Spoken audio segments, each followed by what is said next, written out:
Posible nga ba na mapunta sa Magnolia ang rights ni Jamie Malonzo na kasalukuyan ay nasa Barangay Ginebra? Meron daw magaganap na 3-team trade para makuha ng Magnolia yung rights ni Malonzo. Pero hindi pa maliwanag kung sino yung mga players o kaya mga draft picks o mga rights na involved dito. Mukhang interesado raw ang Magnolia na makuha yung rights ni Malonzo dahil ang Ginebra daw hindi na interesado na makuha muli itong si Jamie. Kasi parang ang dating sa Ginebra, nung umalis si Malonzo dito at pinili ang Japan, ay wala nang interes si Malonzo sa Ginebra. So kung ayaw na ni Malonzo sa Ginebra, syempre ang Ginebra ayaw na rin sa kanya. So mukhang if ever bumalik daw si Malonzo sa PBA, ay hindi na ito maglalaro sa Ginebra. At dahil dito interesado naman itong Magnolia Hotshots. Kung kukunin ng Magnolia yung rights ni Malonzo, syempre kinakailangan maging 3-team trade ito para naman maaprubahan ng PBA dahil bawal mag-trade yung mga sister teams. So tignan natin kung ito yung masusunod, no? Sa ngayon, sa tingin ko mukhang yan talaga ang plano nitong PBA at sa tingin ko mangyayari naman yan provided talaga na ito yung magkakaroon sila ng kasunduan. At alam naman natin na ito si Jamie Malonzo, nababati ko siya nung nasa Ginebra dahil hindi consistent maglaro, totoo yon.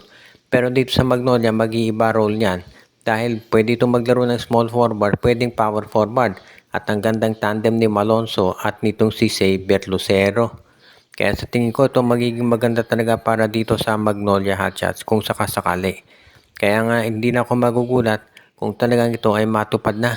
Kung sa bagay, ito namang Magnolia, no, hindi na nakapagtataka na ganyan na talaga yung ino-offer ng mga players dahil gusto ni Francis Chua rin na mag-champion na itong Magnolia dahil medyo halos mag 8 o 9 seasons na nawala sila na championship na kukuha. Ito namang NLEX Road Warriors ay patuloy na tumatanggi dito sa mga teams na nag-i-inquire para dito kay Shawnee Winston. Ang daming mga teams ngayon gustong makuha ang nasabing player pero pinanindigan ng management na hindi nila ititrade si Winston at obviously ba't mo ititrade si Winston? Ang ganda ng nilalaro nito.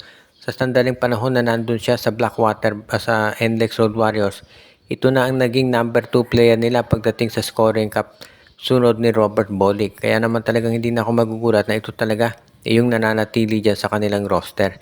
Kaya nga sa tingin ko magiging maganda para dito sa koponan ni Coach Jong Wichiko na wag nang pakawalan itong si Shawnee Winston dahil sobrang galing nito. If ever na pakawalan niya si Winston, most likely sa TNT yan mapupunta. Pero sa ngayon mukhang mas bagay nga na magsama si Winston at si Bolick dito sa NLEX Road Warriors para ipakita sa lahat na seryoso to ng team na to sa pagpapanalo at pagkuha ng kampyonato. Alam naman natin na hindi matatawaran yung galing nitong si Coach Jong Wichiko bilang coach kaya nga alam niya na importante si Winston dito sa kanilang lineup. Ang kinakailangan gawin ng NLEX, kumuha ng iba pang pyesa para matulungan to si Winston at si Bolick. At yan naman sa tingin ko kaya nilang gawin provided talaga na makakakuha sila ng mga magagaling na player. Ngayon, ang gagawin lang talaga nitong si Shawnee Winston ay improve niya yung kanyang laro at kung gagawin niya sa tingin ko gaganda pa ang performance nitong NLEX Road Warriors. Kinakailangan lamang talaga na ipakita sa lahat na itong NLEX naman ay magkakaroon ng suporta sa management. Kung magkakaroon niya ng support sa management, sa tingin ko hindi malabo na manalo na to ng kampyonato. Yung mga players naman na pwede nilang kunin, sa tingin ko nandyan si Christian David, nandyan din si Cade Flores, pwede rin na itong si Jason Perkins. Ilan lamang yan sa mga pangalan na pwede mong idagdag dito sa NLEX Road Warriors para naman maging mas matindi iyong kanilang roster sa ngayon.